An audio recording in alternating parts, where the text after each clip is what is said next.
अभी मजा आएगा ना। खैनी हमर नून गुन दोसरा के गइनी गे।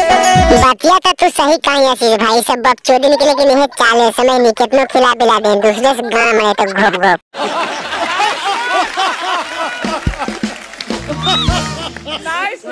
खैनी हमर नून गुन दोसरा के गइनी गे। एहे मामा लड़ा पालिया आशीष भाई के बतिया बोल रही बार बार लड़ा के झटा के बोली तो ने बकचोदी गाय के रसगार बा। और अभी तो रुको, क्लाइमैक्स अभी बाकी। आई पाठावा के छोड़ करी अठावा के पटैनी गे। करियाठवा के लड़ावा मोटा रहना आशीष भाई, बकचोदी के मजा आवे घोप घोप करवाने समय नहीं।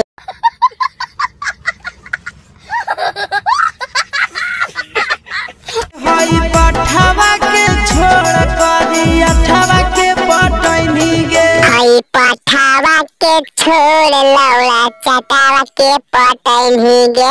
शाबाश बेटा।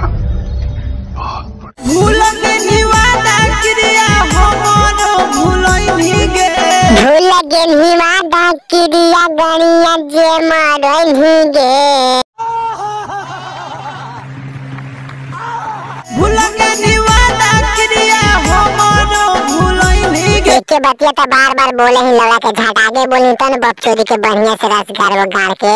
हाई पाठावा के छोड़ करी अठावा के पटैनी गे। आगे पाठावा के छोड़ गणिया बोकावा से मरैनी गे। डीजे डीजे मुलायम सी। ये भगवान क्या जुल्म है।